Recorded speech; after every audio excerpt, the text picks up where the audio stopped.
Good morning, ladies and gentlemen. Welcome to Pro Football Talk. I'm your host, Sean Robert Grant, and I am thrilled and excited to have you here with me today. Yeah, it's been a minute since the last episode we conducted of this football-oriented podcast, but I am excited and happy to be back. There's a lot of great things brewing as far as free agency, the draft and stuff like that coming up, and watching some of these combine workouts as well. It's been exciting. The great thing about football that I love, that I can even remember from my playing days, were that it's year-round, right? And there's always something going on at every point in time of the year, which is exciting for the fan. Maybe not so much for the player, but definitely exciting for the fan. And so it's like I said, it's definitely exciting to really see all this stuff come together. Congratulations to J.J. Watt yesterday signing with the Cardinals. And so I just want to touch on this a bit. I think this is a great move for JJ because, with the Texans, and a lot of times, there was a time where I wanted to go into sports psychology, and I still feel like I can do a bit of that at this point in time in my life. But I wanted to go into that because I wanted to see how the mental really affects the physical body.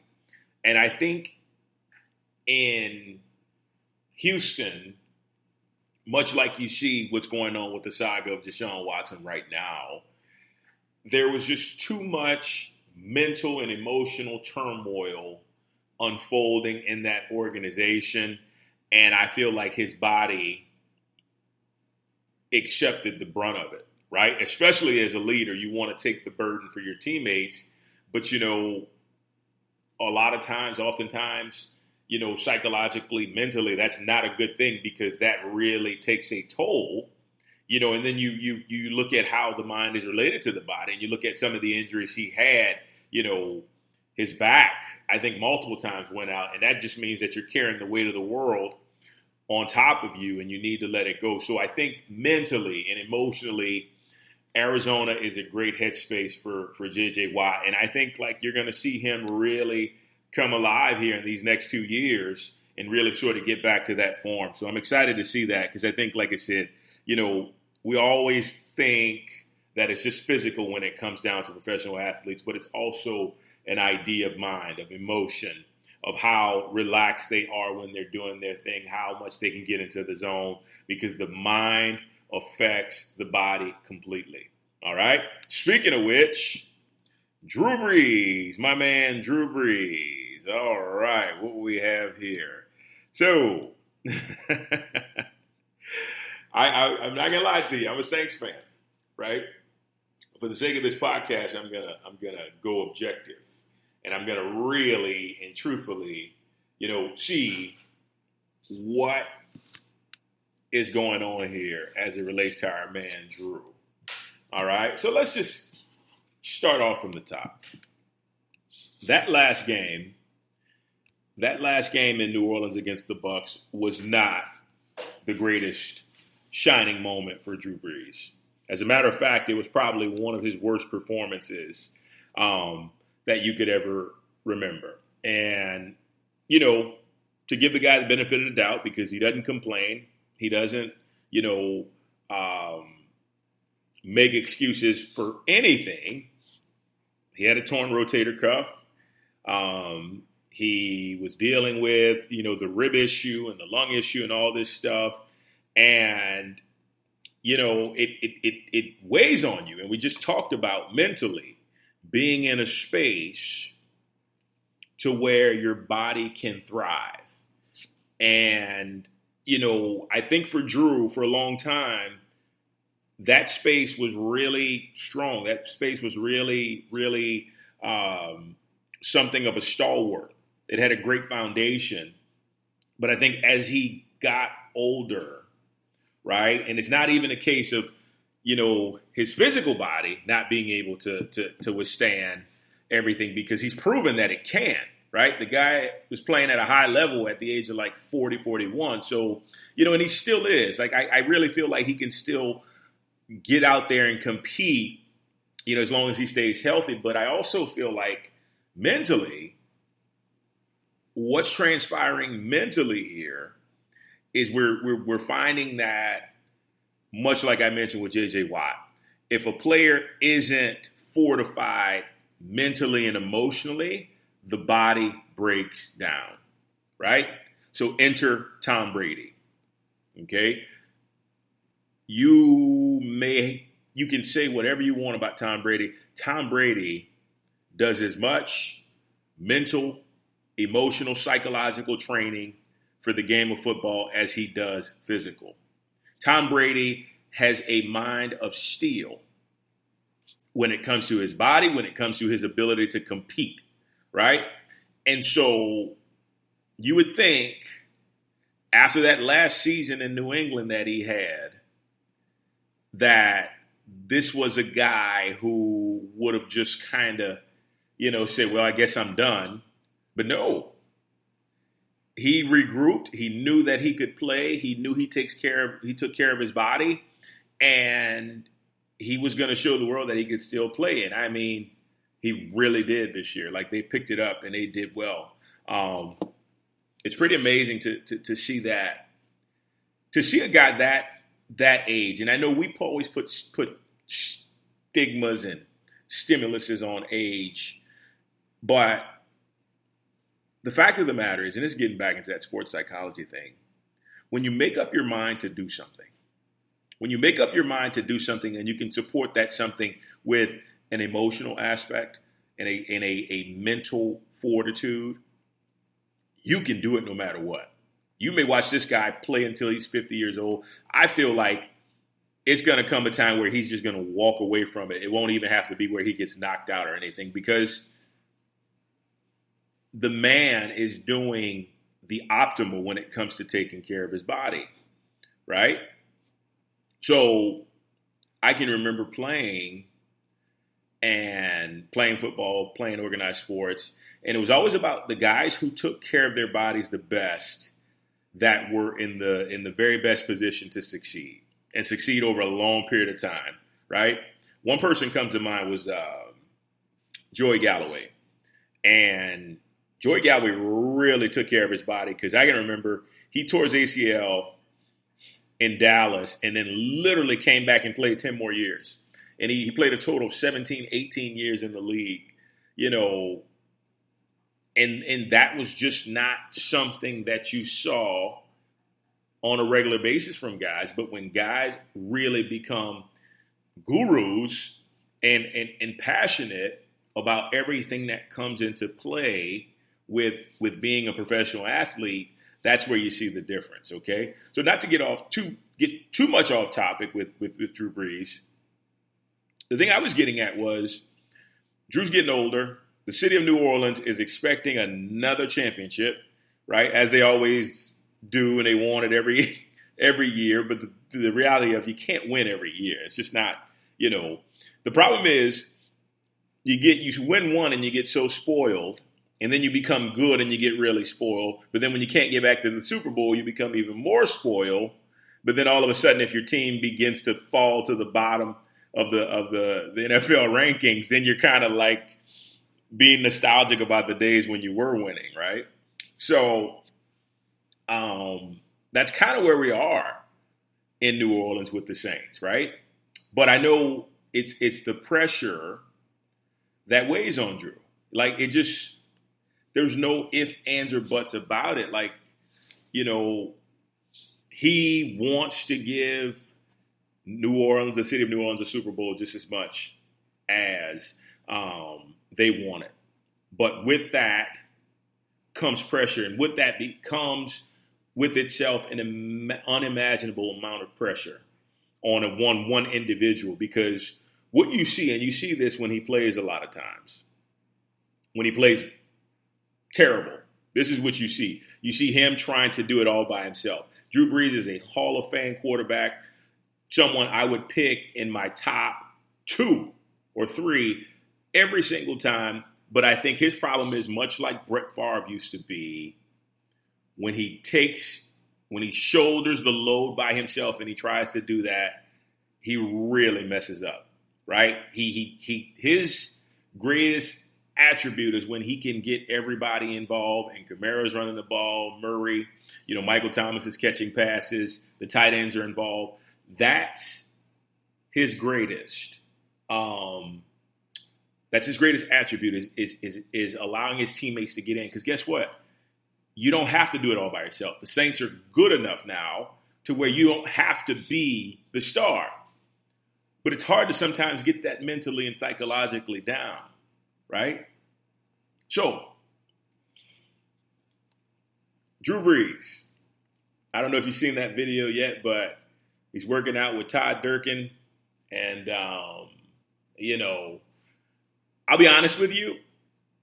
I'm not convinced personally just yet, because, it was just pushing a sled, right? It was just pushing a sled. If I see him begin to do quarterbacking drills, if I begin to see him do that, right, then I'll be convinced. But I'm going to tell you this. Drew Brees is not going to put the New Orleans Saints in a position. He's just not this. You got to know this guy. He's not this type of player. Brett Favre did this, but Brett Favre is an egomaniac. And I love Brett Favre, but, he's about himself.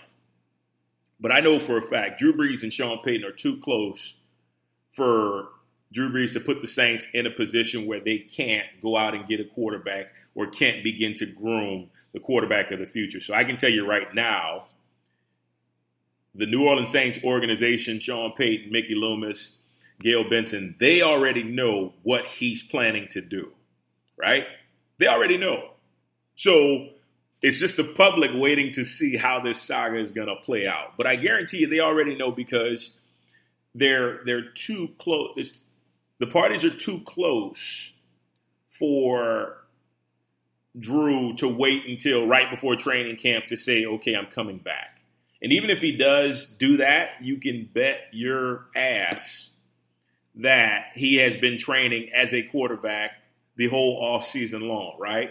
So for me, seeing that video of him pushing the sled, I'm not convinced just yet. But then when I see the picture of the quarterbacks, then I'm like, okay. And when we start seeing quarterbacking drills, it's one thing to work out. But when we start seeing quarterbacking drills, then we know for sure, okay, this guy's coming back, right? This guy is coming back, right? So for me, I'm on the fence because I hadn't seen that just yet, but I just remembered I saw a picture of him, Chase Daniel, and a couple other guys who are quarterbacks in the NFL. And I'm thinking to myself, okay, if you're not playing quarterback in the NFL, why would you have to train with quarterback? So that raises some suspicion, or speculation rather, not suspicion, that he may be coming back. But I think a couple things have to change here, right? A couple things have to change if Drew does come back, because that's what it comes down to here in this episode is if he does come back, I think somehow or another mentally, emotionally, he's got to unburden himself. Once again, Tom Brady, I watch him as he operates. And he knows his limits physically. He knows his limits physically, and he knows what he can do and what he can't do. He knows what he excels at. And another important thing, I think the New Orleans Saints really have to take time to address if he does come back is you can't have him getting hit like he's been getting hit the last couple of years. I noticed in the last couple of years, Brees has been hit more times than he has in the in the other parts of his career. So, you begin to take, and not even sacks, but you begin to get knocked around, by these really, really big, strong guys who are like 20 and 15 years younger than you. It takes a toll on your body. When punctured his lung or cracked his ribs, like you're talking about a 300-pound man that's mostly muscle and just weight falling on top of you.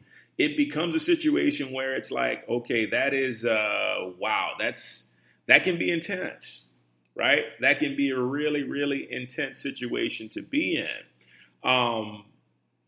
So I think the Saints really have to figure out a game plan to protect them. And look,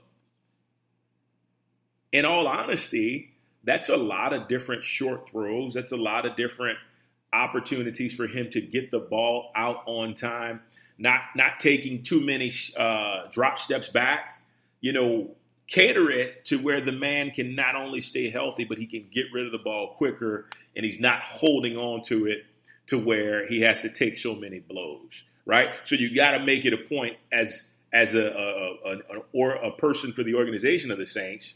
If he comes back, our top priority needs to be to protect him because we already got the weapons, right? So you got to protect him, and there has to be an understanding that how can we take some of the load off of him, right? Because unlike Tom Brady, I think you see that a little bit more the last couple of years with Taysom taking snaps and Jameis coming in to make a few throws and stuff like that. They got to figure out, and I know being the athlete that he is, he doesn't want to come out of the game. He doesn't want to prove that, okay, my age is an issue.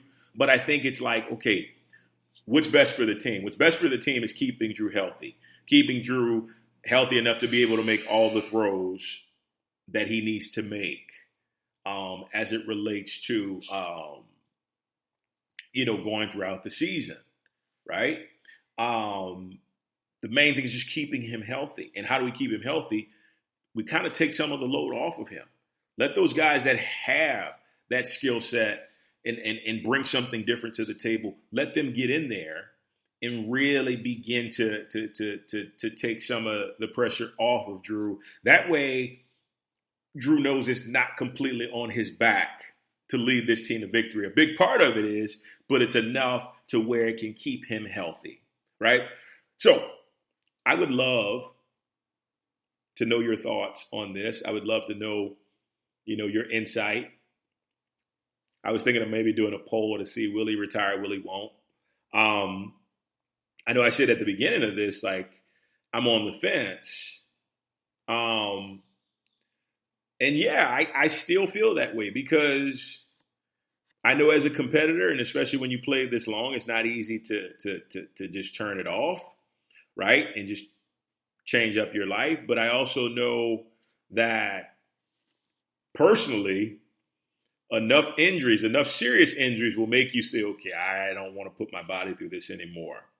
But I'll be following this situation closely, and I'm excited to see because, either way, the guy's has had a phenomenal career, and he's definitely a Hall of Fame first balloter.